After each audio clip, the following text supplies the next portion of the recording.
알겠죠. 기도하겠습니다.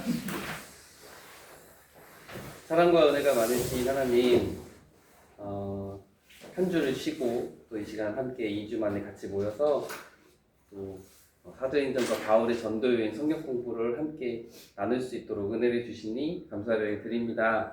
또 이전에 배웠던 것도 오래되었고 또 긴 연휴가 있어서 많이 잊어버렸을 수도 있지만 또 하나님께서 지혜를 주셔서 잘 떠올리게 하시고 또 오늘 배우고 함께 나누고 생각해 보는 것들도 하나님께서 주시는 마음 가운데 좋은 것들, 또 새로운 것들, 주께 영광이 될 만한 것들이 우리의 마음 깊은 곳에 잘 심겨질 수 있도록 하나님께서 이 시간도 함께하여 주시옵소서. 모든 영광 하나님께 올려드리며 사랑이 많으신 예수 그리스도의 이름으로 기도드립니다. 아멘.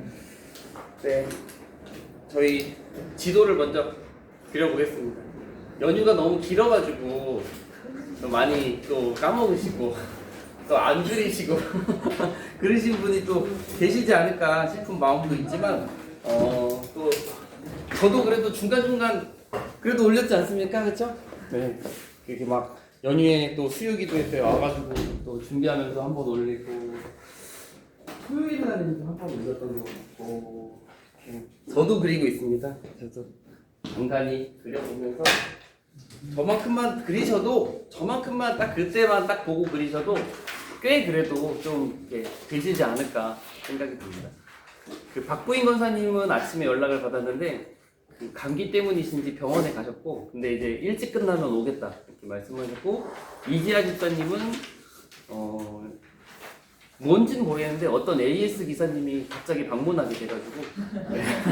또 빨리 끝나면 오겠다 네, 이렇게 연락을 받았습니다. 목사님 저 볼펜 하나만 네, 이거 드릴게요.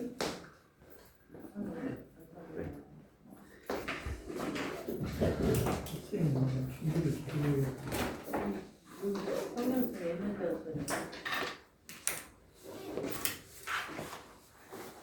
연휴 동안 너무 많이 그래도 여자분들이 대부분이셔가지고 일이 많으셨으려나요? 근데 요즘에는 그래도 조금 젊으신 분들은 좀 덜하지 않아요? 아니에요? 힘들어요? 아니, 요새는 일이 그렇게 없어요. 그렇죠? 옛날하고 틀려서 지혜롭게 살아요. 따님 생각하시니까 그렇게 말씀하시는 것 같은데 그래도 이제 바쁘신 분들도 많이 있긴 했겠죠. 저희 집 같은 경우는 정말 잘 쉬었어요. 제가 옆에 저희 뭐 집안 분위기를 아니까 일단 친정에서도 이제 가서 뭐 음식에 대한 부분도 사실 어머니께서 이미 다 만들어 놓으셨고 그래서 그냥 가서 뭐 먹고 밖에 나가서 외식도 하고 그래서 김혜선 사모 띵까띵까 잘 놀았고 띵까띵까 잘 놀았고 저희 그 김혜선 사모의 그 할머니가 살아 계시고 그래가지고 명절 때만 되면 이제 세종시 전이역인가 걸로 이제 내려가는데 거기도 뭐 이게 다 준비가 되어 있어가지고 그냥 고기 사갖고 가가지고 고기 굽고 먹고 김혜선 사모 띵까띵까 잘 놀았고 저희도 요즘 며느리는 다 띵까띵까 해요. 그렇죠 띵까띵까 옛날하고 틀려요. 옛날하고 틀리죠. 요새는 상전이야 상전. 좀 맺히는 게 있는 것 같은데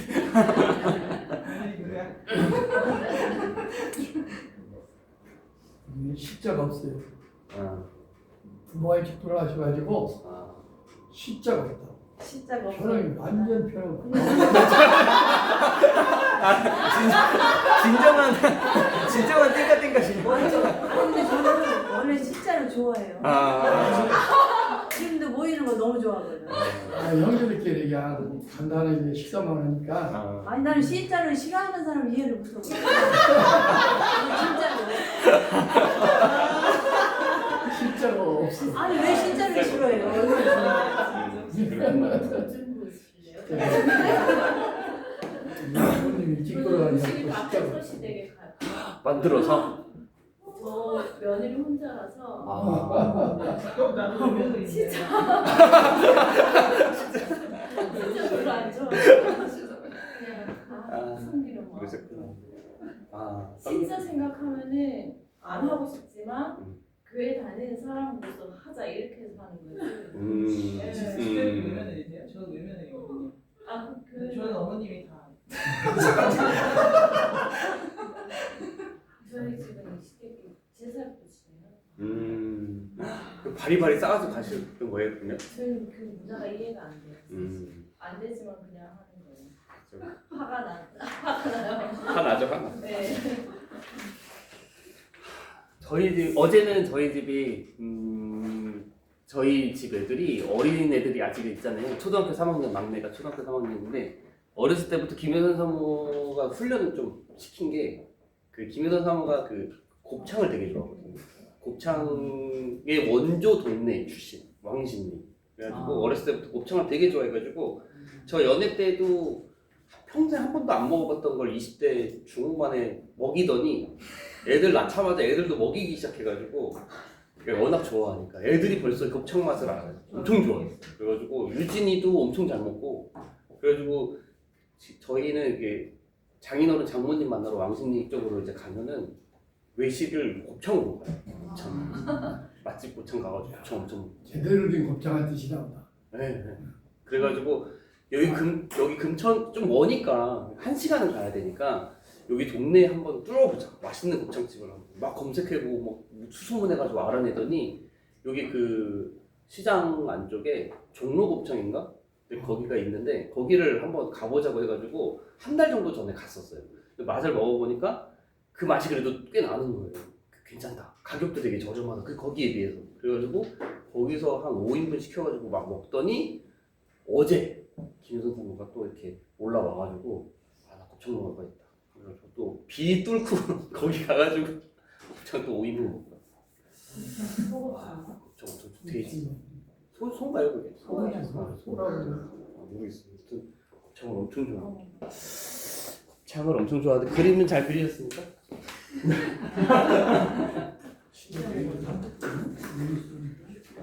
지도인 잘 없으신 적이 없으세요. 코스를 제가 그러고 보니까 진짜 형광펜이 제대로 된 게 없어가지고 다이소에 갈 기회가 있어가지고 형광펜 사가지고 색깔을 이렇게 바꿔봤는데 열심히 해보고 있어요. 잘하고 계신 분들 계시죠? 잘하고 계신 분도 계시죠? 잘하고 계신 분 계시리라 생각이 되고 네 이제 오늘 걸로 조금 들어가 보도록 하겠습니다. 지도를 제가 이제 아까도 살짝 말씀을 드리긴 했지만 제가 그려서 올리는 거 딱 그때만이라도 조금 집중해가지고 한번 그려보시면 아마 괜찮아지게 좀 이렇게 분명히 끌어올려지시리라 생각이 듭니다. 그래서 조금 어려울 수도 있지만 하시다 보면 이게 되게 자유롭고 또 자연스럽게 되고 저처럼 어쩌면 재미까지 느끼실 수도 있어요. 뚝딱하고 뚝딱할 수 있어요. 뚝딱하면서 그냥 뚝딱하고 그려버릴 수 있으니까 또 열심히 또 꾸준히 해주시기를 바랍니다. 네, 오늘 거 들어가기 전에 저희가 지금 꽤 많이 왔어요. 네, 벌써 꽤 많이 와가지고 중간은 이미 넘어섰고 이제 그 사도행전 전반부를 두 타임에 끝내고 그 다음에 본격적으로 전도 여행에 대한 부분들이 들어가서 1차 전도 여행, 2차 전도 여행 앞부분까지 해서 지난 시간까지 한번 쉬었지만 지난 시간까지 잘 진행이 됐습니다.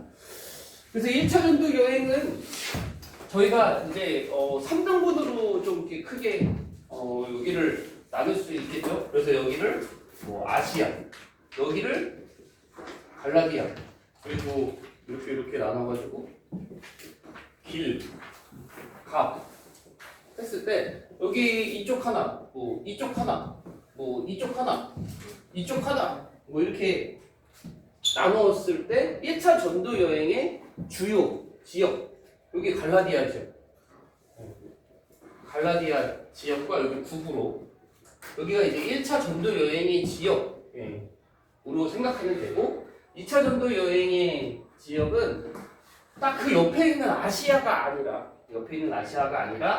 여기에 있는 마게도냐와 아가야 지역이 2차 전도 여행의 주요 지역이다. 그리고 3차 전도 여행은 바로 요 가운데에 있는 아시아의 에베소 지역이 주요 도시입니다. 2차 전도 여행 간단하게 이제 저희가 오늘 2차 전도 여행 2니까 하자면 여기가 이제 선교의 이제 중심지, 뭐 이게 전투기지라고 할 수 있는 안디옥에서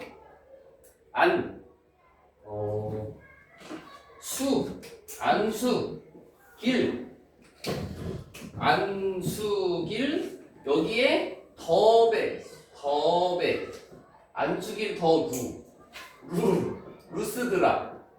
루스드라에서 누구 만났어요? 디모데. 루스드라에서 이제 디모데 만나고 여기 주변의 성을 이제 굳건하게 한 다음에 여기 이제 부르기아로 가는데 부르기아에서 아시아로 가고 싶었지만 막으셔서 일로 못 가고 윗지방으로 갈라디아 지역을 통과해서 여기 무시아 앞에 이르렀을 때는 비두니아로 가고자 했지만 비두니아로 가는 것도 막으셔서 이 무시아에 있는 드로아가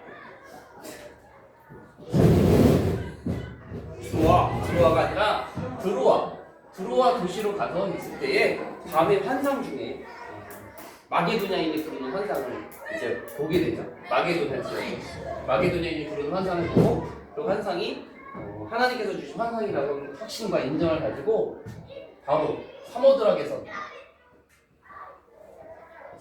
섬을 행해서 그 다음에 네아폴리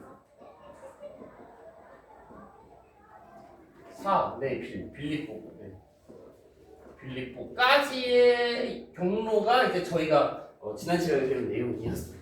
그래서 이렇게 2차 전도 여행에는 갈라디아를 일단 굳건하게 하고 왜냐면 2차 전도 여행의 처음 목적이 우리가 1차 전도 여행 때 복음을 전한 곳이 형제들이 잘 있는지 보자라고 하는 것이었기 때문에 1차 전도 여행지에 가서 그 맨 처음에 목적대로 실현을 하는 거예요. 뭐 이제 바나바랑 다퉈가지고 바나바는 구브로 쪽으로 갔지만 그 다음에 이제 아시아로 가지 못하고 비두니아로 가지 못하고 무시아에 있다가 이 무시아에서 드로아에서 만난 사람 같이 갔잖아요. 그래서 중요한 사람 우리 닭가 모으셨죠. 여기 아니었어요? 누가가 여기서 합류했잖아요. 그래가지고 누가랑 같이 데리고 이제 그러면서부터 이제 성경에 우리 이렇게 되는 표현들, 그러니까 저자인 누가가 포함된 무리였기 때문에 누리라고 표현했다. 그래서 이제 네아폴리에서 빌립보까지 왔어. 빌립보에서 주요 3명이 있잖아요. 빌립보 교회를 굳건하게 했으리라 예상되는 3명. 누구? 루디아, 또 간수, 또 그렇죠. 귀신 들렸던 여정으로 이렇게 3명. 네. 그렇게 이제 3명을 추측해 볼 수 있다라고 하는 부분까지를 저희가 빌립보 전 시간에서까지 이렇게 봤습니다. 자, 그래서 오늘 내용은 2차 전도 여행의 막바지까지예요. 2차 전도 여행의 막바지까지. 그래서 다시 여기 안디옥으로 돌아오는 과정까지 있었던 일들, 내용들이고, 그리고 인물은 되게 유명한 저는 이 브리스길라와 아굴라 부부 할 때마다 이름이 너무 길잖아요. 일단 아굴라와 브리스길라와 아굴라. 그래서 가수 중에 부하걸 이러다 내가 있잖아 그 부하걸 생각해요. 브리스길라와 아굴라 부하걸. 네, 아무튼 부하라고 생각하면 되고. 자, 그래서 오늘 빌립보부터 이제 좀 가보도록 하겠습니다. 이 빌립보 주요 도시가 저희가 찍은 데가 뭐냐면 이 바로 옆에 데살로니가를 저희가 찍기는 했어요. 그래서 뭐 데살로니가가 있습니다. 여기 그렇죠. 근데 이제 데살로니가로 바로 가지는 않고 경로하는 데가 있기는 해요. 도시가 나와요. 사네빌 암아라고 하는 여기에 암비볼리, 여기에 아볼로니아 라고 성경에 기록이 되어져 있습니다. 제가 성경책을 안 가져갔는데 성경책 이거라도 좀 볼게요.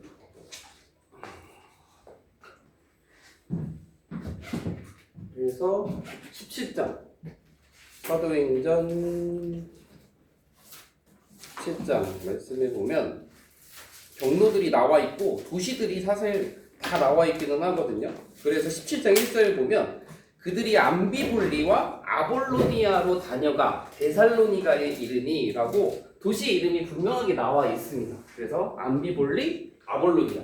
사실 여기 이쯤에 있어요. 그냥 그 빌립보에서 데살로니가에 가는 경로 안에 있는 도시들입니다. 그래서 암비볼리, 그 다음에 아볼로니, 그 다음에 데살로니가. 우리가 잘 아는 그 데살로니가로 도착을 하게 됩니다. 데살로니가에서는 몇 가지 이슈가 있어요. 그래서 기록된 사건들이 있는데 보면 여기서 참 재밌는 게 한 가지가 있습니다.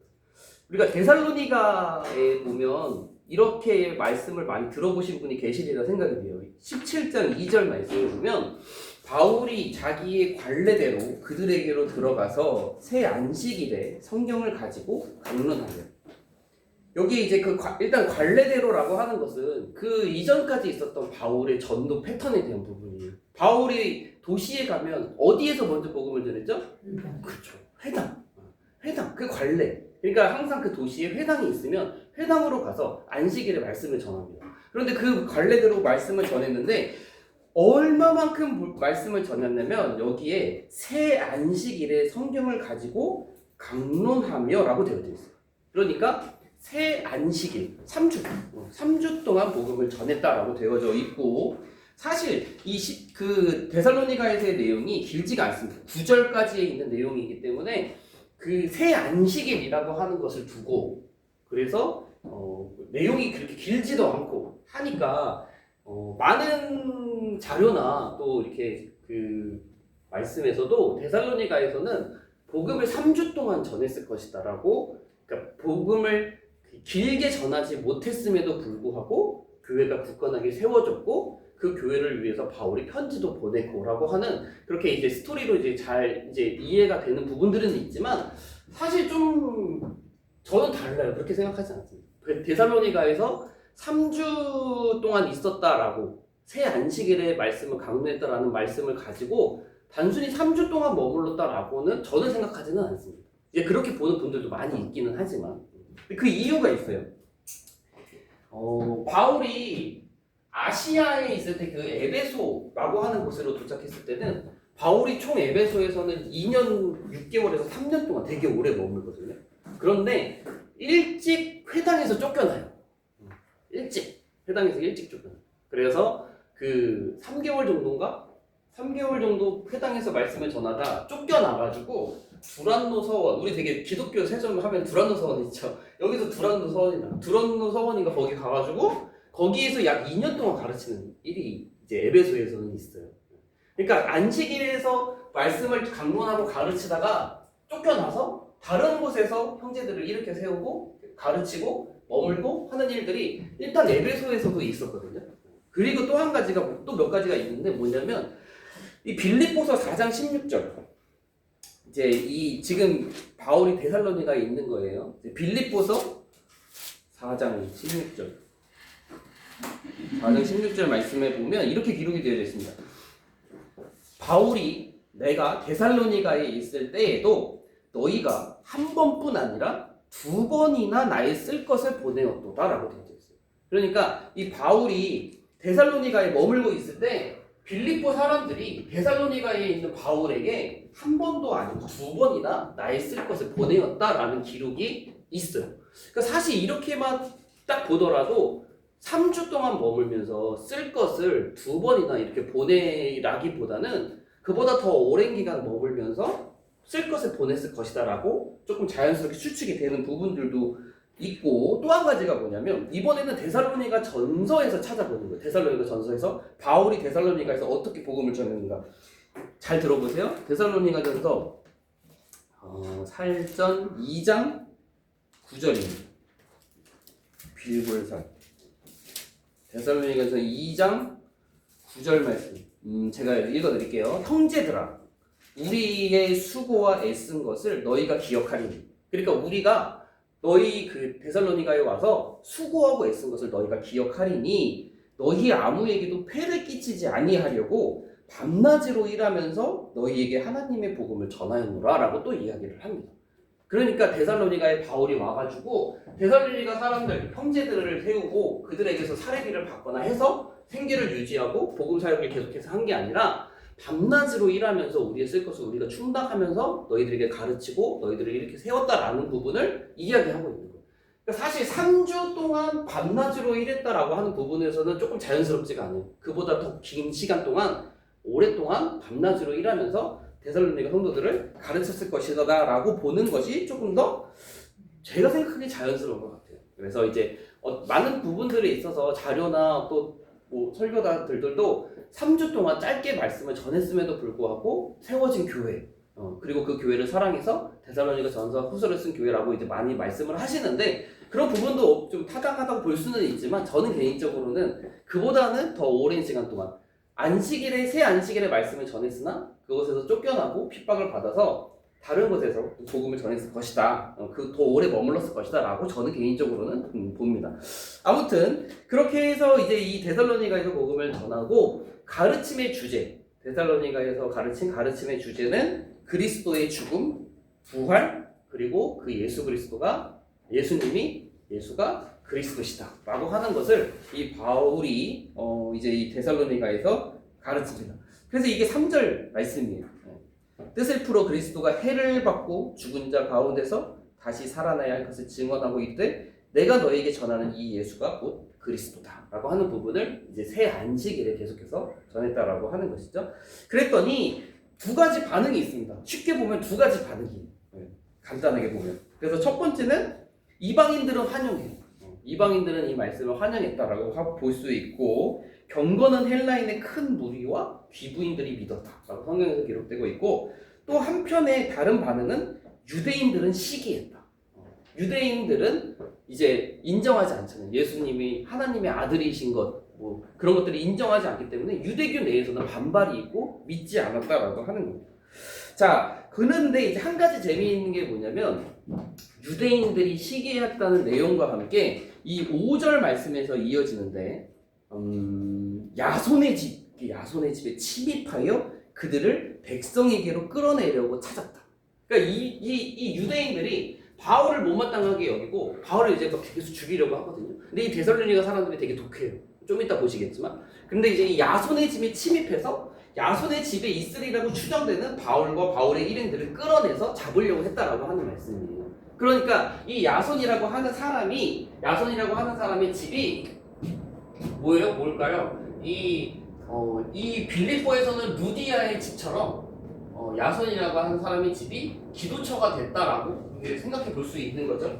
이제 그 데살로니가의 복음을 전파하는 그런 전략 기지라고 해야 될까요? 아무튼 그런 이 데살로니가의 기도처, 바울이 머물고 또 그곳에서 있었던 기도처, 야손의 집. 근데 그 야손의 집을 유대인들이 급습해가지고 바울과 그의 일행이 있을 줄 알고 침입했던 거예요. 그래서 끌어내고자 찾았으나 발견하지 못했고, 그래서 야손과 및 형제들, 그 집주인이 야손과 및 형제들을 끌고 와가지고 읍장들 앞에 가서 여기 이 야손이 천하를 어지럽히는 잘못된 것을 전하는 바울이라는 사람과 그의 일행들을 이 야손이 맞아들였다라고 하면서 이제 되게 핍박하는 내용이 있는데 여기에서 결과적으로는 보석금을 이 야손과 그의 형제들이 내가지고 결국 풀려나게 됐다라고 하는 이야기가 바로 이 데살로니가에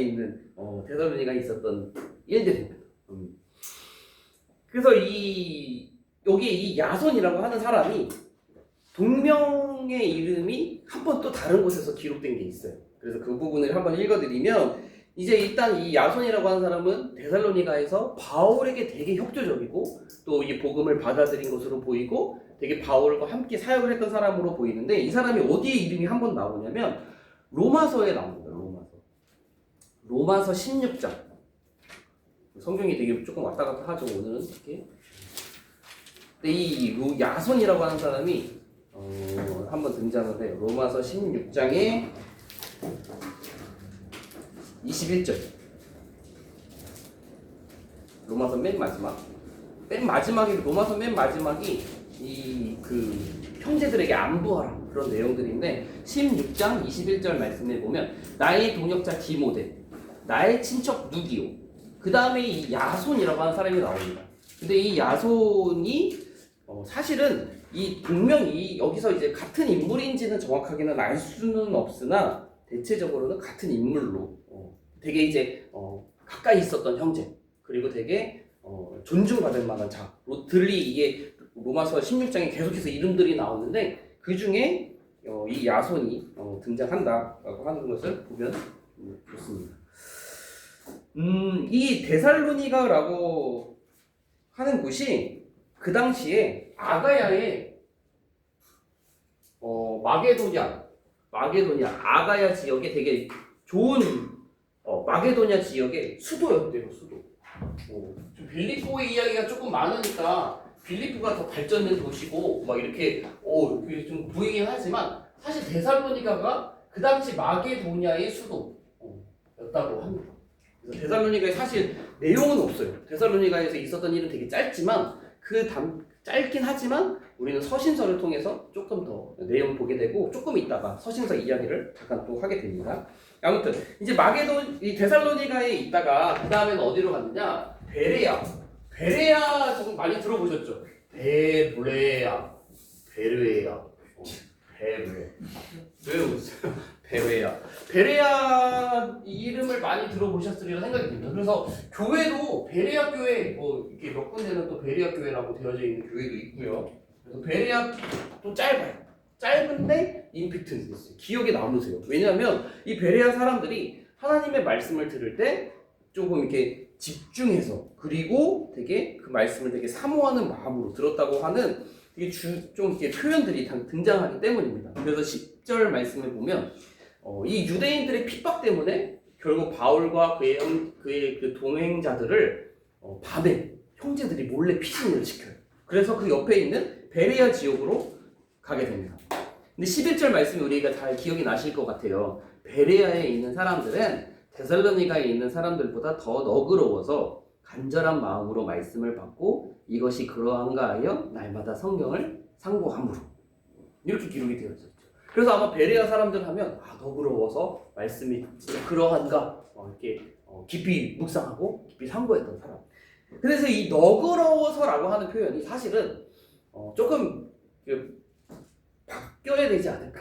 그러니까 너그럽다라고 하면 좀 성격 또는 이제 인격에 대한 그 너그러움 좀 이렇게 먼저 1차적으로 생각을 하게 되는데 이 너그럽다라고 하는 표현은 그런 의미보다는 어떻게 번역하는 게 조금 더 정확하냐면 진리 앞에서 편견 없이 객관적인 자세를 가지는 모습을 표현한다고 해요. 그러니까 진리 앞에서 편견 없이 객관적인 자세를 가지고 그래서 이것이 그러한가 하고 날마다 성경을 상고하는 모습이었다라고 하는 거예요. 그 말씀을 잘 받은 사람들의 모습이기도 하고요. 자, 그래서 여기 말씀을 전했는데 여기에 믿는 사람들이 많고 또 상류층 사람들이 많이 믿었다. 뭐라고 이렇게 기록이 되어져 있습니다. 그런데 여기에서도 또 데살로니가에 있는 유대인들이 쫓아와가지고 또 못살게 굴고 또 핍박을 합니다. 그래서 바울이 피신을 하게 되는데 이 바울이 어디로 피신을 하게 되냐면 여기 이제 어려운 부분이 조금 나와요. 13절부터 읽어드릴게요. 데살로니가에 있는 유대인들은 바울이 하나님의 말씀을 베레아에서도 전하는 줄 알고 거기도 가서 무리를 움직여 소동하게 하거늘 형제들이 곧 바울을 내보내어 바다까지 가게 하되 실라와 디모데는 아직 거기 머물더라. 바울을 인도하는 사람들이 그를 데리고 아덴까지 이르러 아덴으로 바울은 아덴으로 가게 되는데 아덴 하면 뭐가 떠오르십니까? 아덴 지금이 어딜까요? 아테네 아닐까요? 아테네 이거 보이는 거죠 저희? 아덴까지 내려오고 자 아덴까지 내려왔는데 실라와 디모데는 거기 머물게 했다는 거예요. 바울만 내려요. 실라와 디모데는 베레아에 있으면서 교회들을 살폈다. 사실 근데 이게 되게 14절 형제들이 곧 바울을 내보내어 실라와 디모데는 아직 거기 머물더라. 바울을 인도하는 사람들이 그를 데리고 아덴까지 이르러 그에게서 실라와 디모데를 자기에게로 속히 오게 하라는 명령을 받고 떠나니. 그러니까 아덴에 바울은 도착했고 실라와 디모데는 베레아에 머물고 있는데 아덴에 도착한 바울이 이제 베레아에 있는 실라와 디모데를 내게 다시 돌려오려고 하라라고 형제들을 보냈다는 이야기예요. 사실 진짜 깊이 들어가면 점점 어려워지긴 하는데 일단 여기까지만 하고 넘어가겠습니다. 이 부분을 이 실라와 디모데가 막 왔다 갔다 해요. 막 왔다 갔다 해요. 이 바울과 떨어져가지고. 자, 이제 아덴으로 왔습니다. 이 아덴에서도 몇 가지 중요한 일들이 있어요. 그래서 되게 특징적인 도시 뭐 이렇게 장소 이름도 나오고요. 자, 근데 이 실라와 디모데를 여기에서 파송하는 이야기가 있어요. 파송합니다. 이게 뭐냐면 이 실라와 디모데를 바울이 잠깐 다른 데로 보내요. 그러니까 다시 이제 불렀잖아요. 아덴으로 오라고. 아덴으로 오라고 부른 이 실라와 디모데를 잠깐 이 다른 곳으로 파송을 보내게 되는데 신라는 빌립보로 보내고 디모데는 데살로니가로 잠깐 보내고 그러니까 보냈다가 다시 돌아오게 만들어서 소식을 받고 또 이야기를 나누는 장면들이 좀 있어요. 그러니까 사실 조금 헷갈립니다. 여기서부터는. 그래서 이 부분들은 조금 너무 깊이 안 들어가셔도 되는데 경로들만 확실히 아시면 돼요. 이제 바울의 경로들만. 자, 아무튼 뒤에서 조금 이따 이 부분을 다시 한번 설명하고요.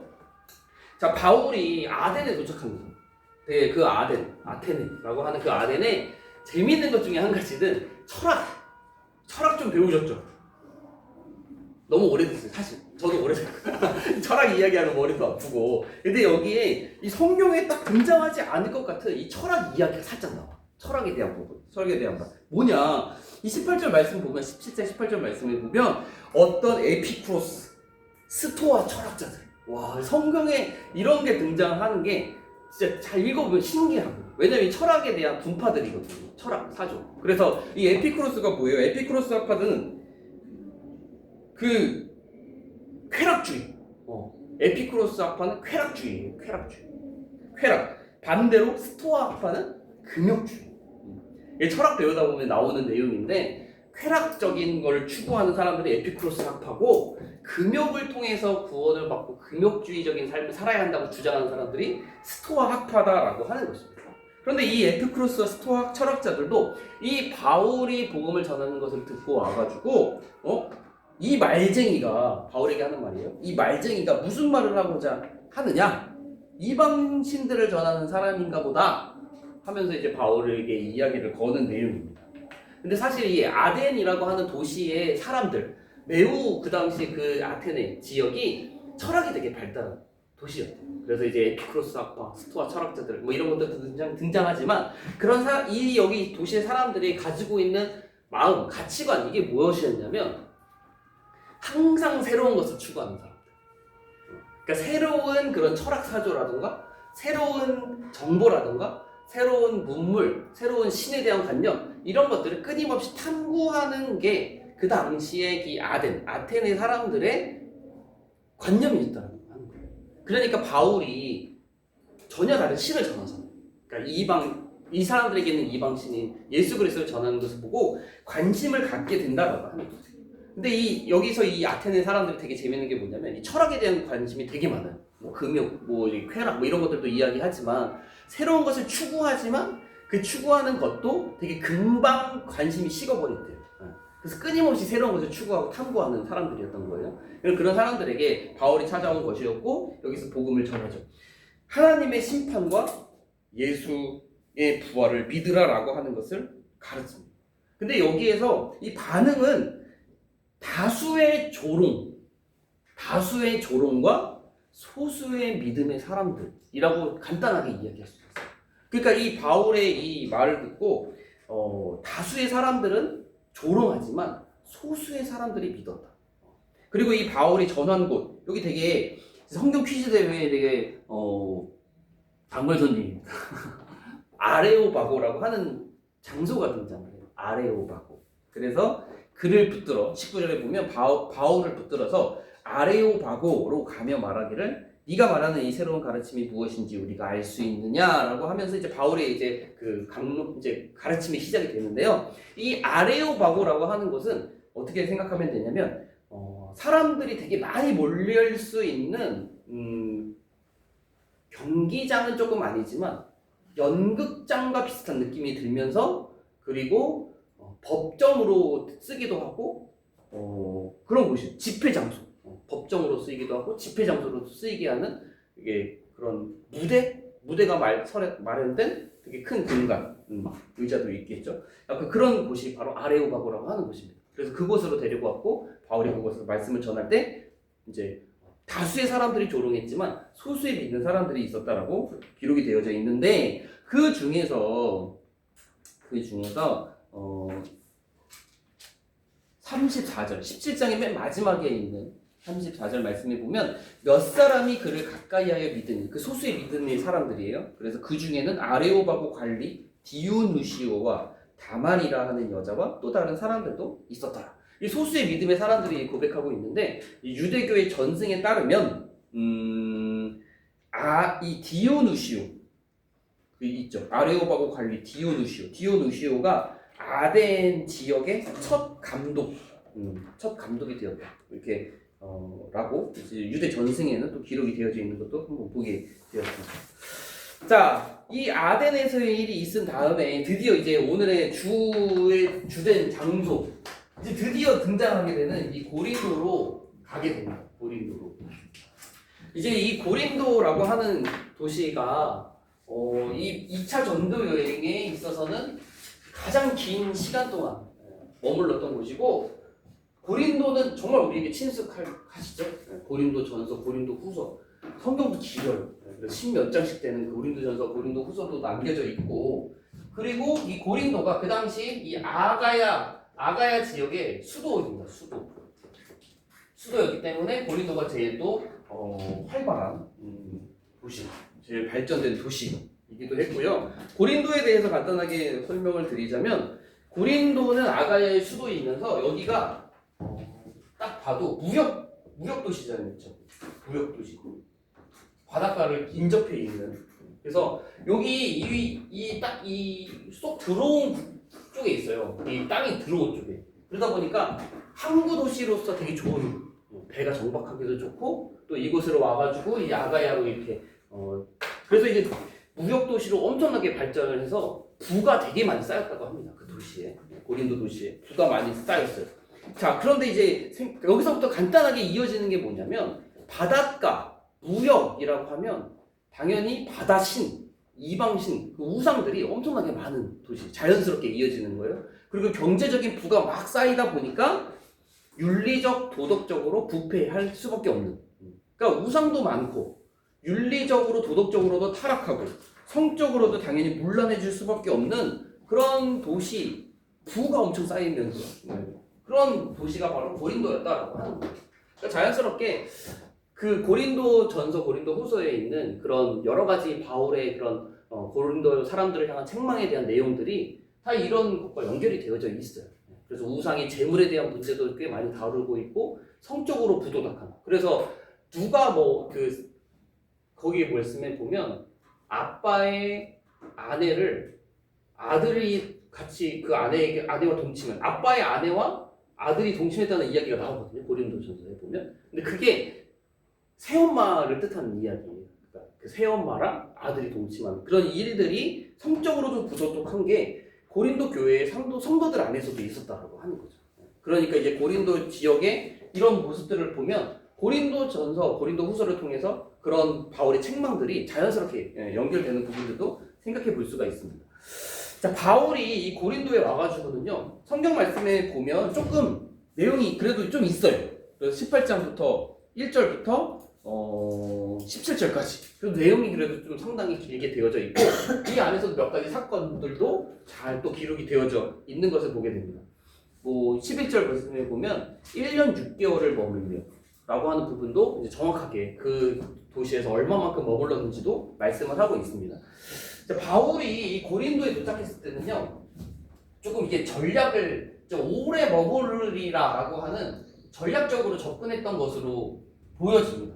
이곳에서 오래 머물면서 복음을 전하리라. 어디서 생각해 볼 수 있냐면 18장 2절 말씀에 보면 3절 말씀에 보면 천막을 만드는 일을 하기 위해서 바울이 천막을 만드는 일을 하기 위해서 고린도 지역의 천막 제조 이런 부분들을 찾아다니고 또 이곳에서 천막 제조 일을 하면서 지냈다라는 것을 이제 볼 수가 있어요. 그러면서 만난 사람이 부하입니다. 부하. 근데 이 부하에 대해서 부하라고 해도 되겠죠? 부하에 대해서 간단하게 기록이 되어져 있는데, 근데 오늘 이제 내용 끝부분에 이 아굴라와 브리스길라를 조금 길게 다뤄서 이제 이야기를 나누겠지만 간단하게 여기 앞에서는 간단하게 말씀드리면 본도 출신. 본도 어딘지 아시는 분 계십니까? 본도. 사실 살짝만 하고 넘어갔고 바울의 전도행 코스에 있지 않아서 그냥 이렇게 하셨잖아요. 저 위에. 맞아요. 저 위에. 여기 지역이에요. 여기 지역. 여기 비두니아 있고 여기 지역이 본도예요. 본도 출신인 아굴라와 브리스길라. 이 부분은 진짜 찐 바울의 찐 동역자 중에 하나예요. 진짜 찐. 진짜 찐이겠지. 저는 이 부하를 다루면서 그 서신서와 이게 나온 것들 자료들을 보면서 진짜 대단한 부부다 진짜. 진짜 대단한 부부다. 동역자다. 진짜 바울의 찐 동역자다라는 거 생각해보게 되는데 이따 잠깐 더 나누고요. 아무튼 이 아굴라와 브리스길라를 만나서 같이 천막 제조를 하면서 이제 생계를 유지를 합니다. 근데 사실 천막 생각해보세요. 지금의 천막이 뭘까요? 천막이 지금의 뭐죠? 집이요? 누가 그랬어요? 집이라고. 집? 천막은 그 당시에 지금 생각하면 텐트를 생각해야 되고요. 근데 그 텐트가 지금 생각해보면 텐트 메이커 꽤 많죠. 그리고 막 텐트도 좋은 것도 많고 이제 뭐 별로 안 좀 저렴한 것도 있겠지만 이 천막, 이 바울이 만들었던 이 천막을 학자들 중에서는 많은 학자들이 지금 생각하면 이 천막 만드는 기술이 별로 대단하지 않을 것 같은 느낌이 살짝 들기는 해. 천막 만드는 거 뭐 그냥 그 당시에도 뭐 재질도 별로고 이 대도 뭐 별로일 것 같고 어디다 쓰나 싶은 생각도 들잖아요, 사실. 근데 많은 학자들이 이 바울이 천막 만드는 이 기술, 천막 제조가 상당히 특수하고 고가의 천막일이라고 판단하는 사람들이 많습니다. 그 당시에 천막을 누가 쓸 것 같으세요? 천막을 누가 쓸 것 같으세요? 천막을 꾸준히 쓰는 사람들이 있어요. 누가 쓸 것 같아요? 부자들이 쓰겠지. 부자들이 천막을 써요? 부자들? 가서 이제 텐트 치고 놀려고. 근데 또 유목민들도 천막 쓰겠죠. 근데 그 천막이야. 여기서 쓰는 천막은 군용 천막이에요. 군대.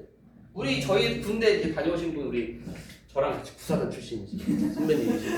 한번 경례하는 거 보셨죠? 아무튼 그 군인들이 천막을 쳐요. 군인들이 항상 텐트를 들고 다녀요. 그 가방 안에 천막이 들어가 있어요. 그 텐트 그런 자료 들고 다니는데 군용 천막이에요. 군용 천막. 그리고 이게 그 당시에는 되게 전문적인 기술이 필요합니다.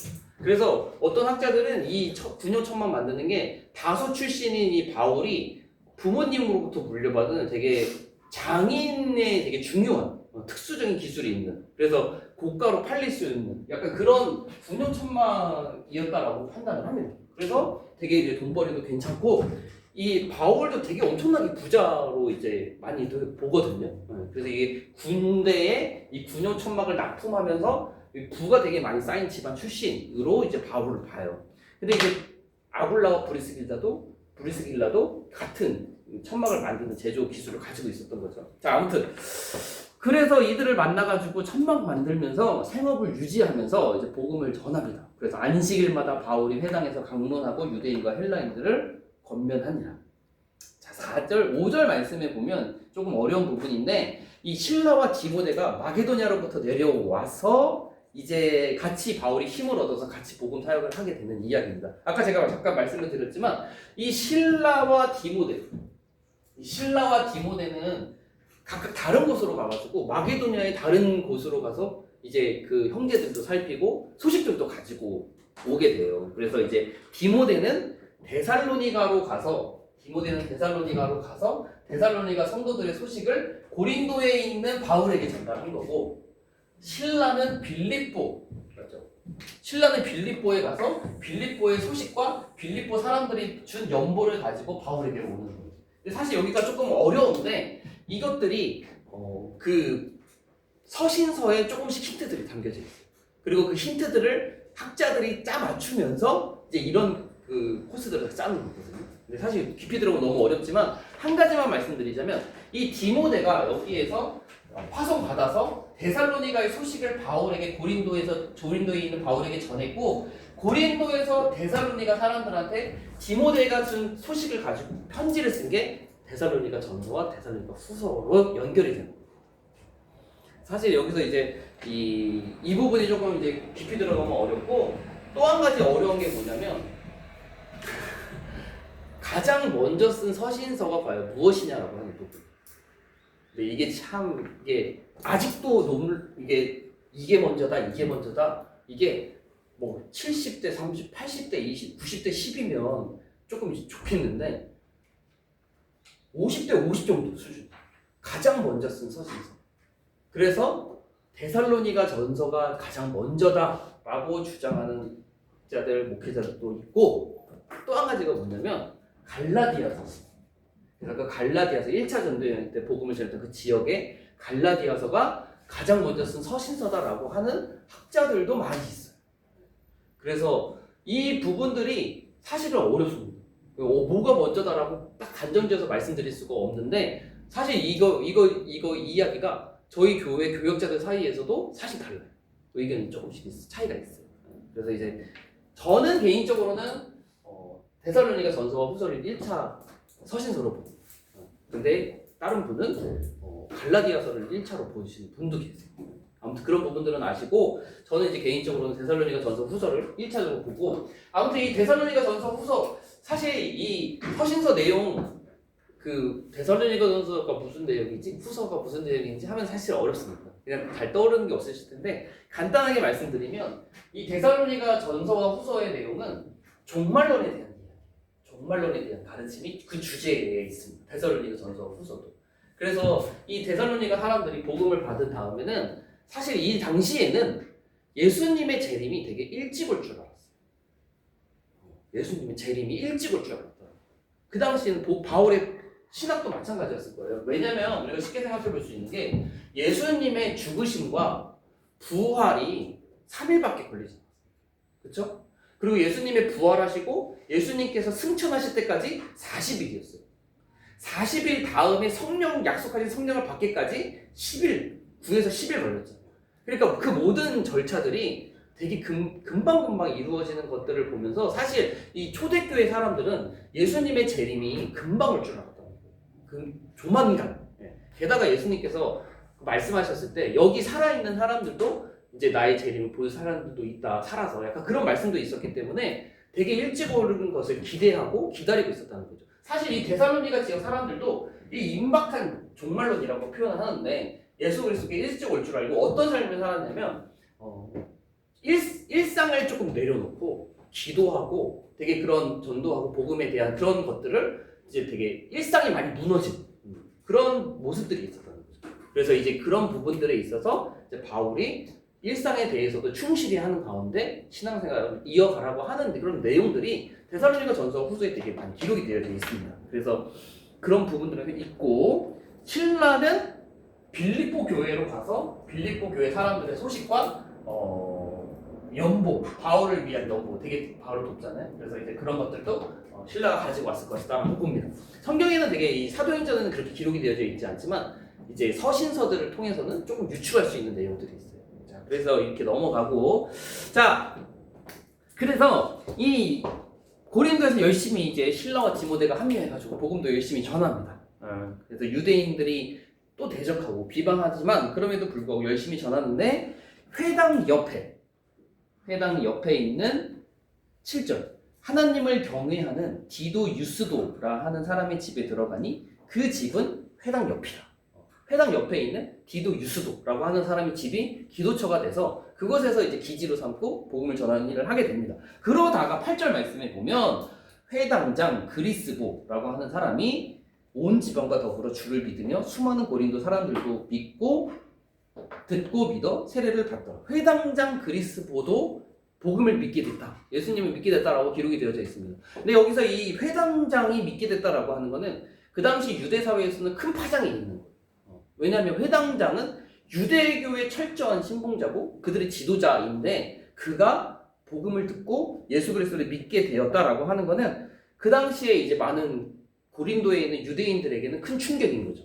그래서 그 자연스럽게 이어지는 게 수많은 고린도 사람도 듣고 믿어 세례를 받더라라고 이게 이어지게 되는 것이고 이 그리스보라고 하는 사람 바울이 세례를 아는 사람에게 주지 않았어. 그러니까 이제 고린도전서 1장 말씀에 보면 제가 읽어드릴게요. 1장 14절쯤. 나는 1장 14절 고린도전서 1장 14절을 보면 나는 그리스보와 가이오 외에는 너희 중 아무에게도 내가 세례를 베풀지 아니한 것을 감사하노니 라고 되어져 있는데 그 중에 이제 특별히 그리스보라고 하는 사람한테는 세례를 줬다라고 되어져 있고 그 그리스보가 이 그리스보로 이제 봅니다. 그래서 그리스보에게 세례를 베풀었다 되어져 있고 그 다음에 주의 말씀에 대한 부분이 있어요. 9절 밤에 주께서 환상 가운데 바울에게 말씀하시되 두려워하지 말며 침묵하지 말고 말하라. 내가 너와 함께 있으니 어떤 사람도 너를 대적하여 해롭게 할 자가 없을 것이니 이는 이 성 중에 내 백성이 많음이라 하시더라 라고 되어져 있습니다. 이제 8절과 9절에 좀 텀이 있는 것 같이 보이고요. 사실 이 말씀을 보면 바울에게 하나님께서 이제 위로해 주시고 그래서 복음을 열심히 전하라 라고 하는 권면회처럼 말씀이지만 사실 그 이면에는 바울이 이 고린도에서 가지고 있었던 감정, 바울의 상황 이런 것들을 또 생각해 볼 수가 있어요. 무슨 말이냐? 여기서 분명히 주께서 두려워하지 말고 침묵하지 말라라고 말씀하세요.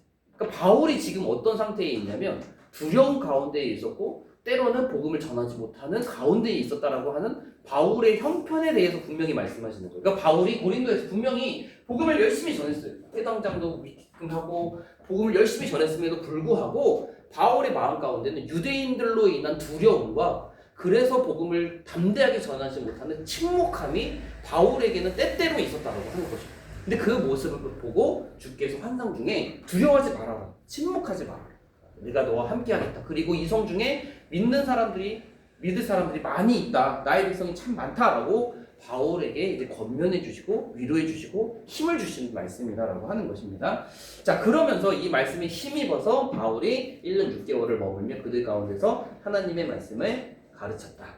라고 이렇게 기록이 되어져 있습니다. 이렇게 이어서 보면 되고. 자, 그 다음에 한 가지 큰 소요가 일어나요. 소요. 큰 거대한 소요가 일어나게 되는데 이거는 이제 갈리오가 아가야 총독되었을 때. 그러니까 이 총독이 지금 이 아가야의 로마에서 파견한 이 총독이 다른 사람이에요. 누군지는 저도 모르겠어요. 별로 안 봐서. 근데 지금 총독이 바뀌었다는 거예요. 1년 6개월 동안 머물면서 총독이 바뀌었어요. 갈리오라고 하는 사람으로. 그 이야기고 갈리오가 그래서 아가야 총독 되었을 때 유대인들이 일제히 일어나 바울을 대적하여 법정으로 데리고 와서 이제 바울을 이제 핍박하는 내용. 근데 사실 이게 어떻게 좀 자연스럽게 보면 되냐면요. 새로 총독이 뽑혔잖아요.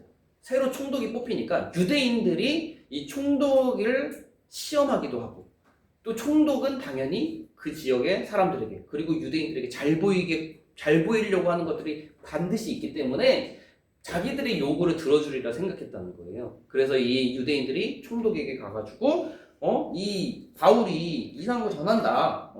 바울이 지금 바울을 대적해서 법정으로 데리고 와서 율법을 어기면서 하나님을 경외하라고 사람들을 권한다. 이렇게 이야기하면서 비방했다는 거죠. 비방했더니 이 갈리오가 되게 우리 편에서는 되게 잘 처신을 합니다. 그래서 너희 유대인들아, 만일 이것이 무슨 부정한 일이나 불량한 행동이었으면 내가 너희 말을 들어주는 것이 옳지만 법을 어긴 것이 있다면 옳지, 로마법을 어긴 것이. 하지만 15절 문제가 언어, 명칭, 너희 법에 관한 것이면 너희가 알아서 처리해라. 나는 이 일에 재판장 되기를 원하지 아니하노라 라고 하면서 무리를 해산시킵니다. 그런 내용이 에피소드가 한 가지 들어가 있습니다. 그래서 이 법정들을 쫓아냈어요. 법정에서 이 사람들을 쫓아냈어요. 사실 이 갈리오가 여기까지 보면 유대인들에게 있어서 협조적이 아니라 비협조적. 그들을 약간 별로 안 좋게 보는 것처럼 보입니다. 모든 사람을 쫓아냈다. 그랬더니 17절. 여기가 조금 어려운 부분은 있는데 모든 사람이 회당장 소스데네를 잡아 법정 앞에서 때리되 갈리오가 이 일을 상관하지 아니하니라.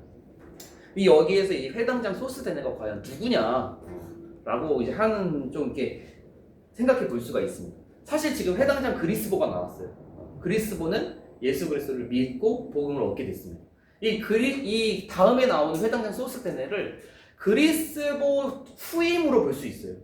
그리스보 후임으로 볼 수도 있고 또는 그 당시에 고린도에 회당이 몇 군데 더 있었는데 다른 회당의 회당장으로 볼 수도 있고. 근데 이제 대체적으로는 이 소스데네를 이 둘 중에 하나는 전혀 상관이 없고 결과적으로는 이 소스데네도 복음을 들은 사람으로서 보는 편입니다. 그래서 이 유대인들이 소스데네를 대신 이제 분풀이로 소스데네를 폭행했다. 뭐 이렇게 보는 쪽으로 해석을 하는데 이 소스데네가 또 고린도전서에 나옵니다. 그러니까 고린도 지역에 있었던 사건이잖아요, 지금. 고린도 전서에 소스데네가 나오는데 소스데네 되게 중요한 사람으로 나와요. 1장 1절이 나와요. 읽어드릴게요. 고린도전서 1장 1절. 하나님의 뜻을 따라 그리스도 예수의 사도로 부르심을 받은 바울과 형제 소스데네는 고린도에 있는 하나님의 교회 그리스도 안에서 거룩하여지고 이제 그 소스데네가 고린도전서의 공동 발신자, 고린도 전서의 공동 발신자로 바울이 소스데네를 언급하고 있고 그 형제라고 부르고 있다라고 하는 거예요. 그래서 이 소스데네가 여기에서 이 사도행전의 소스데네, 고린도의 소스데네, 회당장 소스데네가 이제 고린도 전서를 바울이 쓸 때 그 형제로서 이제 동일 인물로 보는 견해가 꽤 많습니다. 그래서 이제 결국에는 회당장이었던 소스데네도 이 소스데네도 복음을 듣고 예수 그리스도를 믿은 자, 형제로서 이렇게 고린도전서와 연결해서 보기도 합니다. 자, 고린도에서의 일이 끝나고 그 다음에 어디를 가느냐? 아직도 몇 군데가 있어요. 바로 이제 안녕 안 가고 고린도가 주 도시기는 하지만 겐그레아로 갑니다.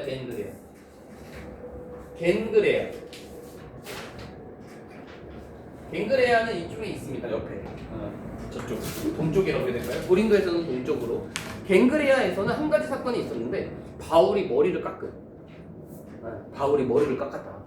바울이 거의 대머리 가까운 사람인데 아무튼 바울이 머리를 깎았다라고 간단하게 되어져 있는데 18절 제가 읽어드릴게요. 바울은 더 여러 날 머물다가 형제들과 작별하고 배 타고 수리아로 떠나갈새 수리아로 떠나갈새 브리스길라와 아굴라도 함께 하더라. 그러니까 그 고린도에서 만난 브리스길라 아굴라도 같이 떠나는 거예요. 바울이 일찍이 서원이 있었으므로 겐그레아에서 머리를 깎았더라.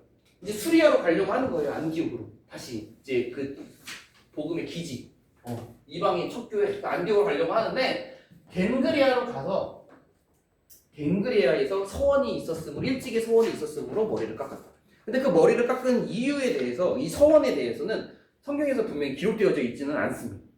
근데 이제 이 서원, 나시린의 서원, 나시린 제도, 구약에서 있었던 그 율법, 거기에서 비추어 볼 때 이 서원을 기간을 정할 수가 있어요. 그러니까 이제 내가 하나님 앞에 이렇게 살겠습니다. 또는 이런 걸 약속드립니다라고 하는 그 서원의 기간을 서원하는 사람이 기간을 정할 수 있다라는 거죠. 그리고 그 서원 기간이 끝나면 뭐 신고도 하고 그 제사도 드리고 보고를 하면서 그 서원을 끝내는데 아마도 이제 자연스럽게 유추해 볼 수 있는 거는 바울이 고린도에 있을 때 일정 기간을 하나님께 서원 기간으로 잡았고 그 기간이 끝날 때가 마침 겐그레아에 있을 때 이제 그 기간이 찼다. 그래서 이제 머리를 깎았다. 머리를 깎는 부분에 있어서 서원이 마치어질 때 하는 의식 중에 머리를 깎는 게 있거든요. 그래서 그때 그렇게 연결해서 보면 되고요. 자, 그 다음에 여기서 한 가지가 조금 놀라운 것 중에 한 가지가 뭐냐면 에베소에 잠깐 돼요. 에베소에. 그러니까 아직 2차 전도 여행은 여기가 중심 도시잖아요. 근데 이 벤고겐 이 에베소에 잠깐 들른다는 겁니다. 잠깐 에베소에. 그래서 여기에다가 부하를 남겨놔요. 19절 에베소에 와서 그들을 거기 머물게 하고 부하입니다. 자기는 회당에 들어가서 유대에 있는 걸 변론하니 여러 사람이 더 오래 있기를 청하되 허락하지 아니하고 작별하여 이르되 만일 하나님의 뜻이면 너희에게 돌아오리라 하고 배를 타고 에베소를 떠나 가이사랴에 삽니다. 그러니까 여기에다가 그 부하를 남겨놓고 만일 하나님의 뜻이면 다시 너희에게 돌아오겠다라고 이야기하면서 오래 머물지 않고 떠났다는 거예요. 자, 그런데 그 바울이 참 저는 그렇게 생각해요. 그 바울이 일단 2차 전도 여행 기간에는 하나님의 뜻이 여기에 없었어요. 그 하나님께서 이곳에 아시아의 복음을 전하려고 하는 바울을 막으셔서 결국에는 돌고 돌아가지고 고린도로 보냈잖아요. 마게도냐와 아가야 지역으로. 그래서 바울 역시도 그런 마음이 조금 있지 않았을까?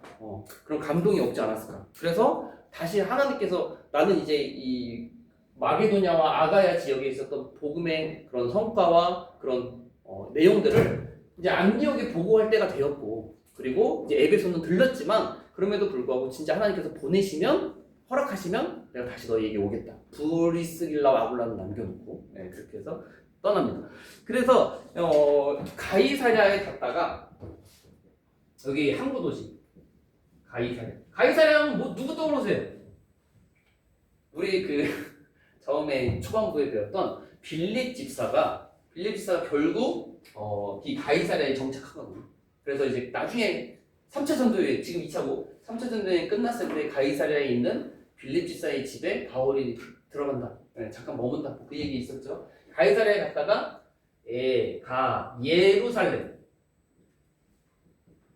예루살렘에 들렀다가 안디옥으로 가서 2차 전도여행을 마치게 됩니다. 여기가 조금 어려운 부분 중에 한 가지가 22절이에요. 제가 21절에 잠깐 읽어드리면 하나님의 뜻이면 너희에게 돌아오리라 하고 배를 타고 에베소를 떠나 가이사랴에 상륙하여 여기서부터 올라가 교회의 안부를 물은 후에가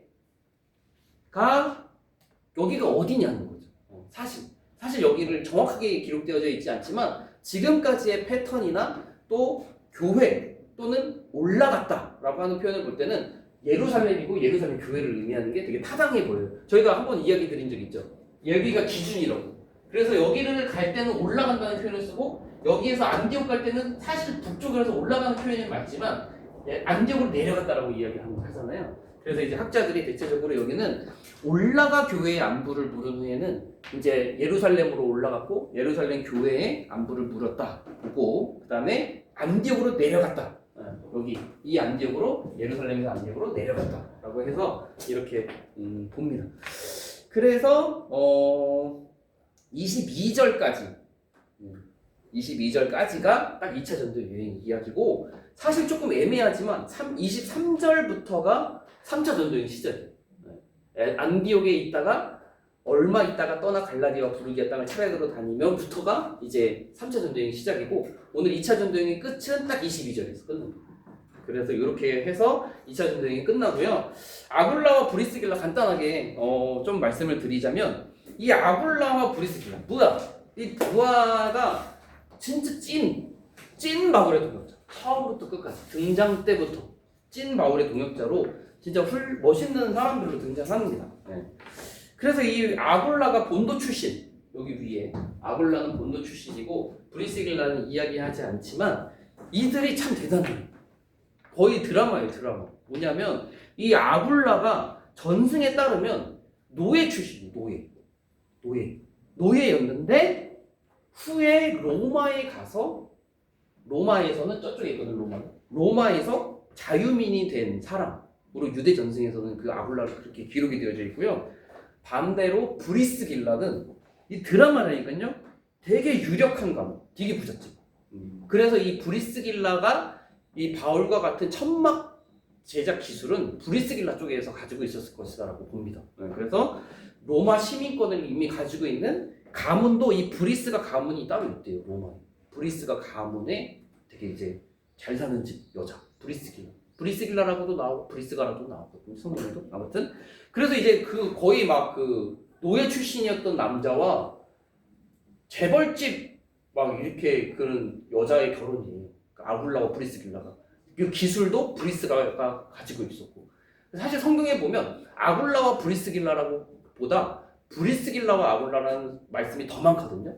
사실 이 순서도 신앙과 되게 중요한 일들은 앞쪽에 있어요. 대체적으로. 그래서 이 사람들도 브리스길라 쪽의 믿음이 더 컸을 것이다. 더 협조적이었을 것이다. 더 신앙이 좋았을 것이다 라고 봅니다. 아무튼 이렇게 둘이 만나서 결혼한 거고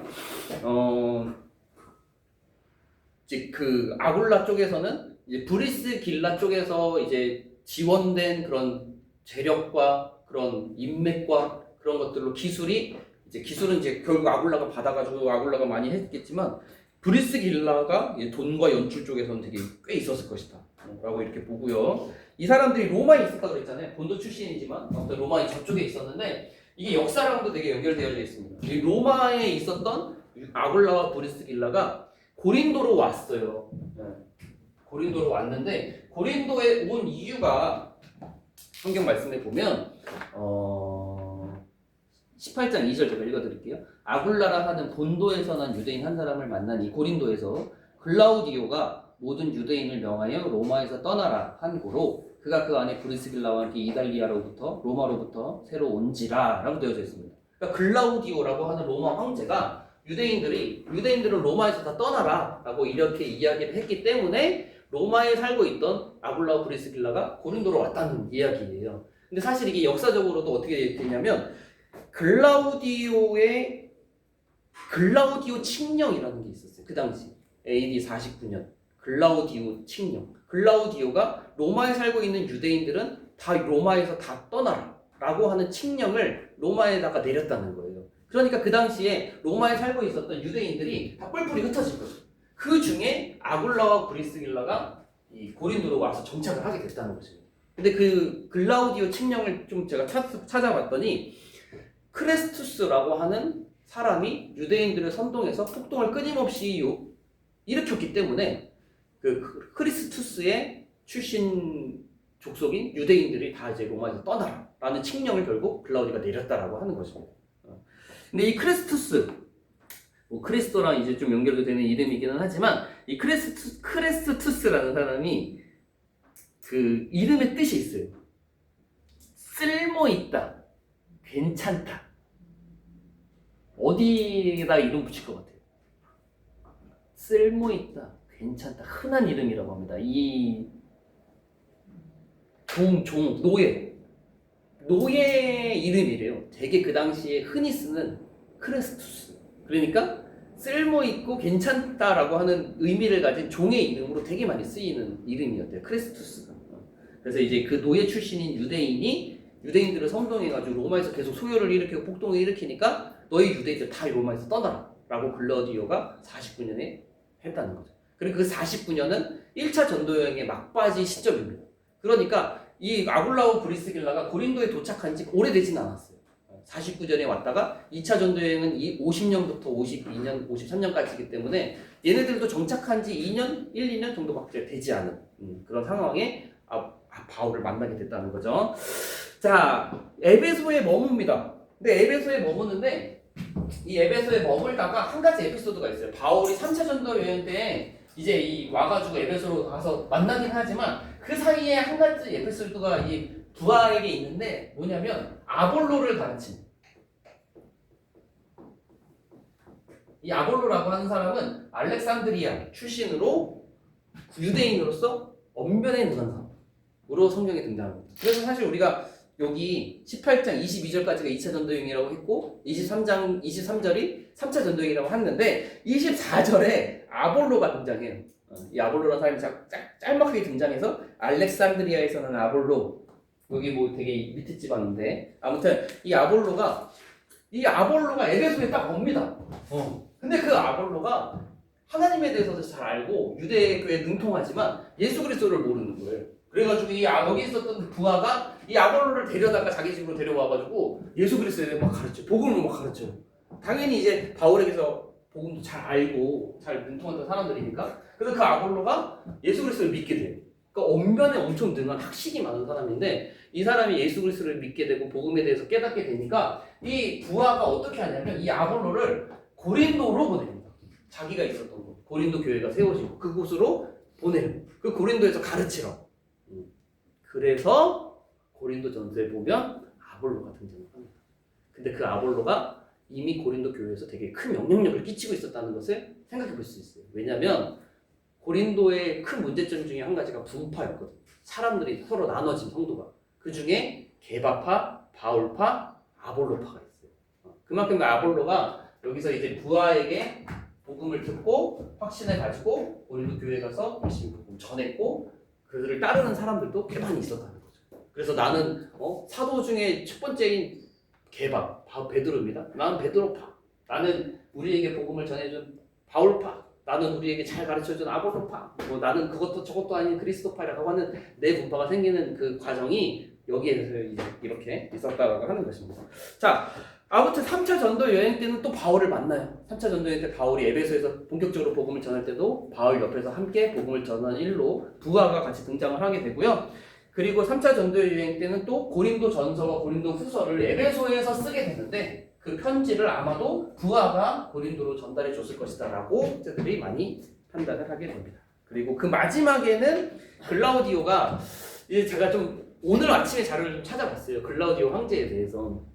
근데 이 황제가 정신적으로는 조금 이렇게 좀 정상은 아니었고 그리고 육신적으로도 다리를 좀 저는 불구였대요. 아무튼 이 글라우디오가 54년도에 죽어요. 죽고 네로 황제라고 하는 사람이 황제가 될 때는 유대인들 다시 돌아와도 된다.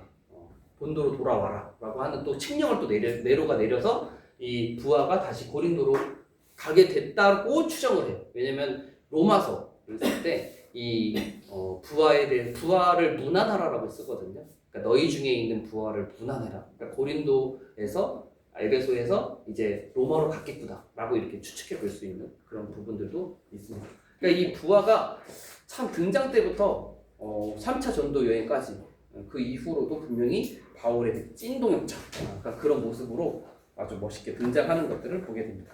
네, 오늘은 여기까지입니다. 그래서 저희가 오늘 배운 2차 전도 여행의 후반부 부분 그래서 잘 또 정리를 하시고 전도 여행 코스도 또 잘 기억을 하시면 좋겠습니다. 저희가 이제 2차 전도 여행을 안수길 더루 부갈무드 산의 빌까지 저희가 했거든요. 빌립보서의 빌까지. 멍하신 거 아니죠? 너무 멍하신 거 아니죠? 그 다음에 산의 빌 암아 데베 덴고겐 에가 예안. 아무튼 근데 그걸 딱 첫 글자 보시면 그래도 이름 떠오르실 수 있어요. 사네빌 아마데베 덴고겐 에가예안 이렇게 코스가 돼서 여기까지 오는 거예요. 에가예안 아무튼 그래서 그런 코스들을 생각해 보시고 제가 또 이제 오늘도 오후에 밥 먹고 와가지고 그림 그려가지고 코스랑 이름 적어가지고 또 올릴 테니까 그거 한번 보시고 또 집에 돌아가셔서 많이도 바라지 않습니다. 생각나실 때마다 하시면 더 좋겠지만 제가 사진 올릴 때만이라도 처음부터 끝까지 한번 그려보시고 좀 외워보시면 분명히 이제 좀 머릿속에 잘 들어오시리라 생각이 듭니다. 오늘은 여기까지 하겠습니다. 제가 기도하고 마치겠습니다. 사랑과 은혜가 많으신 하나님 아버지 오늘 또 바울의 전도여행 2차 전도여행 두 번째 시간 또 잘 마칠 수 있도록 은혜를 주시니 감사를 드립니다. 하나님 아버지 우리 귀한 성도님들이 브리스길라와 아굴라와 같은 귀한 동역자들로 세워지기를 간절히 원합니다. 복음의 진전을 위해 하나님 나라의 영광을 위해서 사역자들을 도와서 또 그의 맡겨진 사명들을 잘 감당할 수 있는 그리고 그것이 온전히 이어질 수 있도록 아버지께서 물질적으로도 그리고 또한 지혜와 능력과 환경으로도 좋은 것으로 아버지께서 허락하여 주시옵소서. 그래서 주의 복음이 주의 영광이 이 지역 가운데 이 땅 가운데 널리 선포될 수 있도록 하나님께서 붙들어 주시기를 원합니다. 다음 시간 만날 때까지 안전하게 지켜주시고 좋은 것 허락해 주시기를 원하며 사랑이 많으신 예수 그리스도의 이름으로 기도드립니다. 아멘. 수고하셨습니다. 잘 썼습니다.